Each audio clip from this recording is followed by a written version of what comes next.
आज हमने यहाँ पुलिस स्टेशन ज़फ़रवाल में नंबरदार साहबान से मीटिंग की। इसमें काफ़ी बड़ी तादाद में नंबरदार साहबान तशरीफ़ लाए। तो ठीक रिपेयर के हवाले से हमारी ये मीटिंग थी उनकी कि सर्दियों के मौसम में स्मोक और धुंध की वजह से किसी वक्त क्राइम वेव आती है, तो इसके लिए हमें ठीक रिपेयरों का अपनी अपनी जगह पे एहतमाम करना चाहिए। ये भी सदका जारिया है। तो इस हवाले से तमाम नंबरदार साहबान ने आज की मीटिंग में ये वादा किया है कि वो एक हफ़्ते के अंदर अंदर न सिर्फ मसाजिद में मीटिंग्स करवाएंगे, ऐलानात करवाएंगे और तमाम जगह पे ठीक रिपेरे का मौसर बंदोबस्त करेंगे। DSP ने जी मीटिंग की है साढ़े नंबरदार हज़रात दे नाल, इन्हां जिहड़ा सानू हुक्म सादर किया ये तो इंशाअल्लाह पूरे उतरांगे।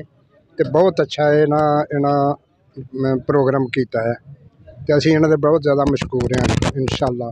मीटिंग बुलाई थी जनाब DSP ज़फ़रवाल, SHO ज़फ़रवाल और उनकी कंपनी ने वो नंबरदाराना के हवाले से पूरी ज़फ़रवाल जो थाना ज़फ़रवाल के नंबरदार हैं पूरे देहातों को बुलाए थे, ताकि ये धुंध के दौरान जो वारदातें होती हैं, जो नुकसान होते हैं, वो सारे का सारा तहफ़्फ़ुज़ किया जाए। लोगों को ये कंस्ट्रक्शन दी है कि ठीकरी पैरा लगाया जाए ताकि सारे लोग जो अपनी अपनी जगह पे महफूज रहें और किसी जानी माली कोई नुकसान ना हो। हम उनका शुक्रिया अदा करते हैं क्योंकि पहले DSP और SHO साहब हैं जिन्होंने ये पैरे का इंतज़ाम किया और हमें ये कंस्ट्रक्शन दी कि आप इस तरह अपने लोगों का तहफ़्फ़ुज़ करें और इसके साथ तवाबन करें। हम इंशाअल्लाह ताला उनके हुक्म का जो उन्होंने सादर फरमाया पूरा इंशाअल्लाह तवाबन करेंगे।